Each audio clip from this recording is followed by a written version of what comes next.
तो चलिए बच्चों, अपन स्टार्ट करते हैं फिर। लास्ट क्लास में, लास्ट लेक्चर में अपन ने देखा था रिजोल्यूशंस ऑफ वेक्टर्स। आज अपन देखते हैं मल्टीप्लिकेशन ऑफ वेक्टर्स। तो जब वेक्टर्स को अपन मल्टीप्लाई करते हैं तो वेक्टर्स की जो मल्टीप्लिकेशन है उसके टू टाइप्स हैं। First scalar product and second vector product. अब वेक्टर्स को मल्टीप्लाई करेंगे और प्रोडक्ट स्केलर क्वांटिटी मिलेगी, या वेक्टर्स को मल्टीप्लाई करेंगे तो वेक्टर क्वांटिटी मिलेगी, कैसे पहचानेंगे? तो डॉट और क्रॉस लगाकर रिप्रेजेंट करते हैं। यदि आपने बोल दिया ए डॉट बी, इसका मतलब जो प्रोडक्ट मिलेगा वो स्केलर क्वांटिटी, और यदि आपने क्रॉस लगा दिया ए क्रॉस बी, इसका मतलब है कि वेक्टर प्रोडक्ट मिलेगा। तो जो ए डॉट बी होता है, जैसे ये है, मान लीजिए वेक्टर ए, ये है सेकंड वेक्टर बी, और ए से बी के बीच का एंगल है थीटा। किस डायरेक्शन में? Positive direction. पॉजिटिव डायरेक्शन का मतलब anti clockwise. Anti clockwise from first vector to second vector. तो जो ए डॉट बी है वो डिफाइंड होता है mod a into mod b into cos theta. A dot B is equal to होता है a into b into cos theta. What is A? Magnitude of first vector. What is B? Magnitude of second vector. And what is theta? Angle from first vector to second vector in the positive direction. Angle between the two vectors. अब यदि बच्चों ये OP है और ये vector OQ है, और Q से आपने एक परपेंडिकुलर ड्रॉ किया QM, तो आप सबको मालूम है ये एक्चुअली में क्या दिख रहा है? वेक्टर बी का मॉड। तो ये क्या दिख रहा है फिर? इस वेक्टर का बी कॉस थीटा, इसके मैग्नीट्यूड का कंपोनेंट बी कॉस थीटा, और ये कंपोनेंट क्या होगा? B sine theta. ये समझाया था मैंने। कभी भी वेक्टर को रिजॉल्व कर सकते हो, उसके कंपोनेंट में जो कंपोनेंट एंगल बनाता है उसको डायरेक्ट आप बी कॉस थीटा लिख सकते हो, सेकंड कंपोनेंट जो इसका परपेंडिकुलर होगा उसको बी साइन थीटा। या फिर आप कॉस थीटा की वैल्यू, यहां से आपने परपेंडिकुलर ड्रॉ किया तो ट्रायंगल बना है, तो कॉस थीटा की वैल्यू सब्स्टिट्यूट करके देख लीजिए। तो कॉस थीटा क्या आएगा? Base upon hypotenuse. Cos theta क्या आएगा? Base O M upon hypotenuse, मतलब ओ क्यू, मतलब मॉड बी। तो क्रॉस मल्टीप्लाई करोगे तो B cos theta is equal to of O M, मतलब ये जो ओ एम है वो होता है बी कॉस थीटा। तो यदि आपने इस बी कॉस थीटा की जगह आप लिख सकते हो ओ एम। अब ये ओ एम क्या है? ये ओ एम है इस वेक्टर का, सेकंड वेक्टर का फर्स्ट वेक्टर पर प्रोजेक्शन। प्रोजेक्शन मतलब शैडो। जैसे ये एक रॉड है, एक रॉड ये है, यहाँ आपने बल्ब लगाया, इस बल्ब की लाइट जो है वो यहाँ से यहाँ तक जा रही है। इतनी लाइट तो रुक जाएगी ना इस रॉड की वजह से, तो इसको अपन क्या बोलेंगे? सेकंड रॉड का फर्स्ट रॉड पर प्रोजेक्शन। तो इसलिए A dot B is equal to होता है magnitude of first vector into projection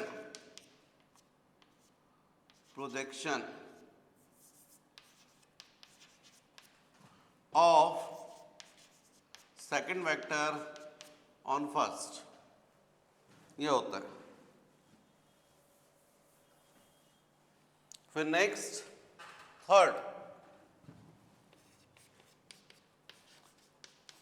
dot product A dot B is equal to होता है B dot A. Dot product follows commutative law. ये commutative law follow करता है। उसका reason है कि ए डॉट बी यदि आप लिखोगे तो क्या होगा? ए बी कॉस थीटा, और यदि बी डॉट ए लिखोगे तो क्या लिखोगे? बी इंटू ए सेकेंड। अब यहां पर फर्स्ट वेक्टर बी हो गया और सेकंड वेक्टर ए हो गया, तो फर्स्ट वेक्टर का मैग्नीट्यूड सेकंड वेक्टर का मैग्नीट्यूड इंटू कॉस। अब एंगल आपको लिखना है from first vector to second vector in the positive direction. तो आपको क्लियर है, सेकंड वेक्टर ये फर्स्ट है तो पॉजिटिव डायरेक्शन मतलब ये एंगल, पूरा एंगल कितना है? 360। ये कितना है? थीटा। तो बचा हुआ एंगल कितना हो गया 360 माइनस थीटा। तो यहाँ आ जाएगा 360 माइनस थीटा। और आप सबको पता है cos 360 माइनस थीटा क्या होता है cos थीटा। मान लीजिए वेक्टर ए का मैग्नीट्यूड 2 है, वेक्टर बी का मैग्नीट्यूड 3 है, तो 2 इंटू 3 cos 60 फॉर एग्जाम्पल। तो यहाँ पर जाएगा 3 इंटू 2 तो भी 6 ही आएगा cos 60। इसका मतलब है कि a dot B is equal to b dot a. तो dot product follows commutative law, a dot B is equal to b dot a, b dot a. जैसे ये कॉम्यूटेटिव लॉ फॉलो करता है वैसे डॉट प्रोडक्ट डिस्ट्रीब्यूटिव लॉ भी follow करता है। a dot b plus c is equal to of a dot b plus a dot c, मतलब a का डिस्ट्रीब्यूशन हो गया है। Next fifth, if theta is equal to 0, theta is equal to 0 का मतलब टू वेक्टर्स हैं और दोनों वेक्टर्स कैसे हैं सेम डायरेक्शन में, मतलब पैरेलल वेक्टर्स। तो पैरेलल वेक्टर्स का डॉट प्रोडक्ट क्या होगा, तो आपको क्लियर है cos 0 1 हो जाएगा क्योंकि थीटा 0 है, दोनों वेक्टर सेम डायरेक्शन में। तो a dot B is equal to जाएगा mod a into mod b into cos 0 means 1। तो ये हो जाएगा। अब यदि मैं आपसे इससे रिलेटेड बात करूँ, अब बोलूँ a डॉट ए कितना होगा, तो आप बोलोगे मॉड ए इंटू cos 0, क्योंकि ये दोनों लाइक वेक्टर है ना, दोनों सेम वेक्टर है, सेम डायरेक्शन में होंगे, तो थीटा 0 होगा। इसका मतलब a डॉट ए कितना होगा a स्क्वायर। इसका मतलब a square is equal to क्या होगा a डॉट ए। इसका मतलब यदि बोलूँगा mod of a plus B square, तो आप बोलोगे a plus B vector dot a plus B, इस तरीके से बोलोगे। तो ध्यान रखिएगा। अब इसके अलावा यदि मैं बोलता हूं i डॉट आई, तो आप बोलोगे मॉड आई इंटू cos 0, क्योंकि यूनिट वेक्टर ही है, एक्स एक्सिस के डायरेक्शन में दोनों, थीटा 0 हो जाएगा। मॉड आई 1 होगा cos 0 1 होगा, मतलब i डॉट आई की वैल्यू 1 आ गई। तो जैसे i डॉट आई 1 वैसे j डॉट जे भी 1 होता है, वैसे k डॉट के भी 1 होता है।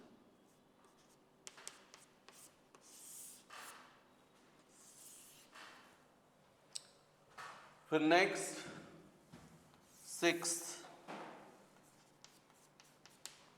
If theta is equal to of 90, तो definitely cos 90 is equal to क्या हो जाएगा 0।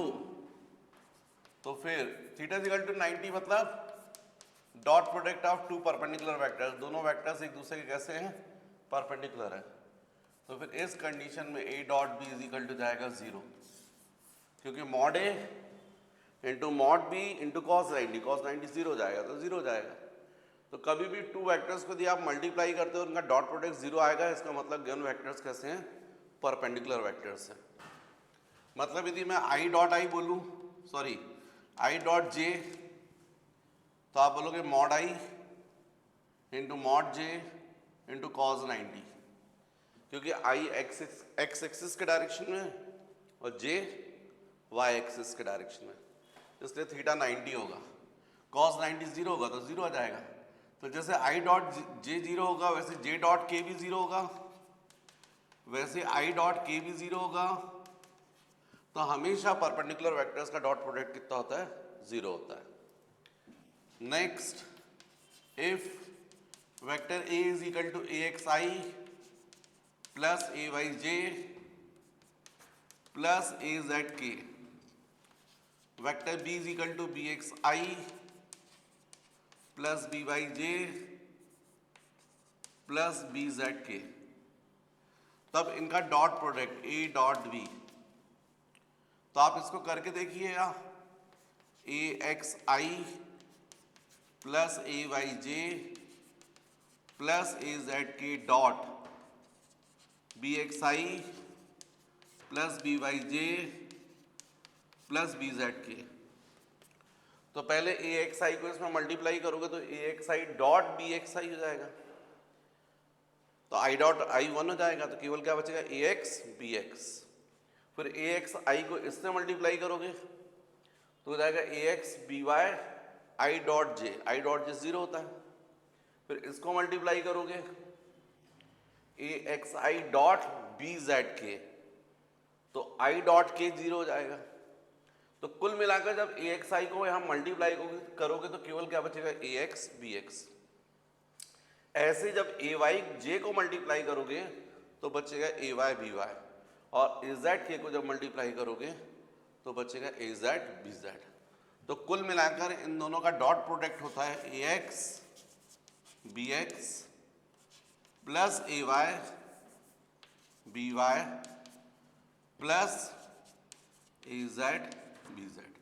मतलब आई के कोफिशिएंट्स का प्रोडक्ट प्लस जे के कोफिशिएंट्स का प्रोडक्ट प्लस के कोफिशिएंट का प्रोडक्ट, राइट। तो ये है बच्चों डॉट प्रोडक्ट और scalar product of two vectors. जल्दी से कॉपी कर लीजिएगा। तो ये बच्चों देख लिया अपन ने स्केलर प्रोडक्ट और dot product. A dot B is equal to A B cos theta. यहाँ पर जो प्रोडक्ट मिल रहा है वो कंप्लीटली स्केलर क्वांटिटी मिल रही है। आपने यहाँ मल्टीप्लाई किया है तो जो भी आंसर आया वो आई जे और के टर्म्स में नहीं आया। आई जे के टर्म्स में आता तो वेक्टर प्रोडक्ट, चूँकि सीधा सीधा वो मल्टीप्लाई करके न्यूमेरिकल वैल्यू आएगी। अभी अपन क्वेश्चंस करेंगे तो आपको और क्लियर हो जाएगा। तो ये अभी अपन ने देखा scalar product. Next vector product और क्रॉस प्रोडक्ट। तो यदि हम लोग टू वेक्टर्स को इसलिए कभी भी ऐसा नहीं बोलते ए इंटू बी। यदि आप ए इंटू बी बोलेंगे तो क्लियर ही नहीं होगा, मीनिंग क्लियर नहीं होगा कि आपको प्रोडक्ट क्या मिल रहा है। इसलिए हमेशा बोला जाता है या तो ए डॉट बी या बोला जाता है ए क्रॉस बी। यदि आप ए डॉट बी बोलते हैं इसका मतलब प्रोडक्ट जो मिलेगा स्केलर क्वांटिटी, और यदि आप ए क्रॉस बी बोलते हैं मतलब वेक्टर प्रोडक्ट मिलेगा। तो ये हो गया बच्चों नेक्स्ट वेक्टर प्रोडक्ट। इसको चूंकि क्रॉस लगाकर रिप्रेजेंट करते हैं इसलिए इसको क्रॉस प्रोडक्ट भी बोलते हैं और क्रॉस प्रोडक्ट। तो यदि मान लीजिए इस तरीके से ये कोई प्लेन है और इस प्लेन में एक वेक्टर ये है ए, एक वेक्टर है ये बी, और वेक्टर्स के बीच का एंगल है theta in the positive direction, मतलब एंटी क्लॉकवाइज। कहाँ से कहाँ? From first vector to second vector. तो इनका जो क्रॉस प्रोडक्ट होता है वो ऐसा होता है, इस प्लेन के परपेंडिकुलर होता है। जिस प्लेन में ये दोनों वेक्टर लाई करते हैं उसका परपेंडिकुलर होता है। और कहाँ से पास होता है? इन वेक्टर्स के पॉइंट ऑफ इंटरसेक्शन से। इसको हम बोलते हैं ए क्रॉस बी। स्वाभाविक है इसमें मैग्नीट्यूड भी होगा और डायरेक्शन भी, तभी तो वेक्टर प्रोडक्ट बोल रहे हैं। तो ए क्रॉस बी जो डिफाइंड है वो होता है a cross b is equal to A b sine theta. मतलब इन दोनों वेक्टर्स का जो वेक्टर प्रोडक्ट होता है उसका मैग्नीट्यूड होता है ए बी साइन थीटा।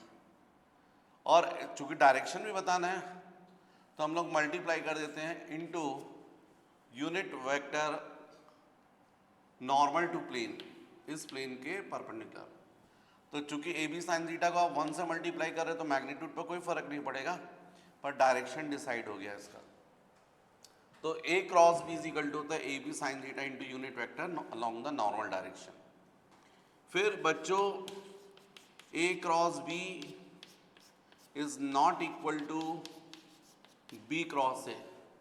ये कॉम्यूटेटिव लॉ फॉलो नहीं करता, क्योंकि ए क्रॉस बी जो है उसका डायरेक्शन अपवर्ड होता है और बी क्रॉस ए का डायरेक्शन जो होता है वो डाउनवर्ड होता है। ये होता है बी क्रॉस ए। क्योंकि ए क्रॉस बी यदि आप करके देखेंगे तो अभी आपने देखा ए क्रॉस बी जो था ना, ए क्रॉस बी ये आया था आपका magnitude of A magnitude of B into sine theta into unit vector normal direction. B cross A यदि आप करके देखेंगे तो B into A into sine, अब फर्स्ट वेक्टर बी हो गया और सेकंड ए हो गया, तो बी फर्स्ट वेक्टर और ए सेकंड वेक्टर, और एंगल आपको ये वाला लेना पड़ेगा anti clockwise. First vector B हो गया, सेकंड वेक्टर ए हो गया। ये पूरा एंगल 360 है, ये थीटा है, तो बचा हुआ एंगल कितना होगा 360 माइनस थीटा। तो यहां पर जब आप लिखोगे तो आप क्या लिखोगे, sine 360 minus theta into unit vector in the normal direction, तो आ जाएगा बी क्रॉस ए। सबको पता है 360 माइनस थीटा मतलब fourth quadrant, A S T C. Fourth quadrant में केवल कॉस प्लस होता है, साइन क्या होता है माइनस, और 360 की वजह से तो साइन साइन रहेगा, साइन थीटा आएगा लेकिन माइनस, तो b into A into minus sine theta into unit vector in the normal direction. मतलब b cross A is equal to minus of b into A into sine theta into unit vector normal direction. अब ये तो magnitude है, जैसे 2 into 3 6 into sine 60, वैसे 3 into 2 6 sign 60। तो आप इसकी जगह पर ये लिख सकते हो, आप इस पूरे की जगह पर ये लिख सकते हो। तो b cross A is equal to minus of a cross b। इसका मतलब ये दोनों vectors magnitude point of view से इक्वल होते हैं लेकिन डायरेक्शन वाइज अपोजिट होते हैं, मतलब अपोजिट वेक्टर होते हैं। तो a cross b is not equal to b cross a, पर यदि आपको इक्वल करके लिखना ही है तो आप बोलोगे a cross b is equal to minus of b cross a। दोनों वेक्टर का मैग्नीट्यूड इक्वल होते हैं लेकिन डायरेक्शन अपोजिट होते हैं। इसका मतलब क्रॉस प्रोडक्ट जो है वो कॉम्यूटेटिव लॉ फॉलो नहीं करता, और जब कॉम्यूटेटिव लॉ फॉलो नहीं करता है इसलिए डिस्ट्रीब्यूटिव लॉ भी फॉलो नहीं करता। फिर next third, cross product of two parallel vectors. अब टू पैरेलल वेक्टर्स है तो थीटा 0 हो जाएगा, थीटा 0 हो गया तो साइन 0, साइन 0 0 होता है। इसका मतलब है a cross b is equal to mod a into mod b into sine 0 into unit vector normal direction. तो साइन 0 0 होने की वजह से 0 आ जाएगा, लेकिन टू वेक्टर्स का क्रॉस प्रोडक्ट तो वेक्टर क्वांटिटी होनी चाहिए। इसका मतलब यहां पर क्या लगना चाहिए, बार। इसीलिए 0 वेक्टर को डिफाइन करा गया है, मतलब 0 को क्या माना गया है, वेक्टर क्वांटिटी माना गया, 0 वेक्टर होता है। तो a cross b is equal to 0। इसका मतलब i क्रॉस i क्या होगा 0, j cross j 0, k cross k 0। जबकि अभी अपन ने थोड़ी देर पहले देखा था i डॉट i कितना था 1, j dot j 1, k cross k k dot sorry i dot i j dot j k dot k सब 1 था, लेकिन क्रॉस प्रोडक्ट में कितना हो जाता है 0। तो कभी भी टू वेक्टर्स को यदि पैरेलल प्रूफ करना है तो उनका क्रॉस प्रोडक्ट निकालिए, यदि वो 0 आ गया इसका मतलब गिवन वेक्टर्स कैसे हैं, पैरेलल। फिर fourth, if theta is equal to of 90, यदि थीटा 90 है तब तो आपको क्लियर है साइन 90 की वैल्यू क्या होगी 1 होगी। तो फिर इसका मतलब a cross b is equal to mod a into mod b into sine 91 into unit vector in the normal direction, ऐसा हो जाएगा। इसका मतलब है कि A cross B is equal to ये। अब मैं आपसे पूछूं I क्रॉस J ये कितना होगा, तो आपको मालूम है I जो है वो यूनिट वेक्टर है अलोंग x एक्सिस और J क्या है, unit vector along y axis. तो इनका जो भी प्रोडक्ट होगा वो अलोंग z एक्सिस होगा। और आपको दिख रहा है I क्रॉस J क्या लिखोगे, mod I mod J into sine 90 into unit vector in the normal direction. मतलब I cross J is equal to 1 1 1 unit vector in the normal direction. ये भी यूनिट वेक्टर है, मतलब 1 ही है। तो केवल क्या आ रहा है, यूनिट वेक्टर आ रहा है, लेकिन किस डायरेक्शन में, अलोंग z एक्सिस, तो उसको तो आप k बोलते हैं। तो इसीलिए जो I क्रॉस J है इज इक्वल टू होता है k। जब मैंने आपको बताया कि I क्रॉस J k होता है, तो यदि मैं बोलूंगा आपसे J क्रॉस I कितना होगा, तो आपका आंसर होगा minus of I cross J। क्यों? क्योंकि आपको मालूम है क्रॉस प्रोडक्ट में यदि A क्रॉस B होता है इज इक्वल टू क्या होता है, minus of B cross A। तो यदि मैंने पूछा आपको J क्रॉस I तो आप बोलोगे minus of I cross J। लेकिन I क्रॉस J तो आपने K निकाला है, तो J क्रॉस I कितना हो जाएगा, माइनस K। तो ध्यान रखिए I क्रॉस J K होता है, लेकिन J cross I minus K। तो ऐसा कितना याद रखेंगे, तो बढ़िया तरीका ये है कि आप सर्किल बनाइए। एंटी क्लॉकवाइज डायरेक्शन को हम लोग पॉजिटिव डायरेक्शन मानते हैं, एंटी क्लॉकवाइज। तो यहाँ I लिखिए, यहाँ J लिखिए और यहाँ K लिखिए। तो I क्रॉस J क्या होगा, K। J क्रॉस K क्या होगा, I। K क्रॉस I क्या होगा, J। इसका उल्टा J cross I minus K, I cross K minus J, J cross I minus K। ऐसा याद रखने में आसानी हुई है। फिर फिफ्थ, यदि बच्चों A bar is equal to हम लिखते हैं AXI plus AYJ plus AZK, B bar is equal to BXI plus BYJ plus BZK। तो यदि ये दो वेक्टर्स हैं, इनका डॉट प्रोडक्ट मैंने भी आपको बताया था A डॉट B क्या होता है, AX BX plus AY BY plus AZ BZ। लेकिन इन्हीं वेक्टर का यदि आप क्रॉस प्रोडक्ट निकालोगे A क्रॉस B, तो वो होता है determinant I J K AX AY AZ BX BY BZ। और इसको सॉल्व कर लीजिए। डिटरमिनेंट सॉल्व करना आप जानते हैं, नहीं तो अभी अपन क्वेश्चंस करेंगे तो उसमें क्लियर होगा। इसको सॉल्व करने से जो भी आएगा वो कह जाएगा cross product A cross B, right. जल्दी से कॉपी कर लीजिएगा। अब बच्चों यहां पर यदि मान लीजिए ये वेक्टर A बार है, ये वेक्टर मान लीजिए B बार है, तो यदि हम इसको ज्वाइन करते तो ट्रायंगल बन रहा है। इस ट्रायंगल का जो एरिया रहेगा वो रहेगा half of mod of A cross B। इन दोनों वेक्टर का क्रॉस प्रोडक्ट निकाल लीजिए, उसका हाफ कर दीजिए, एरिया ऑफ ट्रायंगल आ जाएगा। लेकिन यदि इस B का आप लाइक वेक्टर ड्रॉ करेंगे तो ऐसा आएगा, और A का लाइक वेक्टर ड्रॉ करेंगे तो ऐसा आएगा। तो इससे क्या बन गया, पैरेललोग्राम।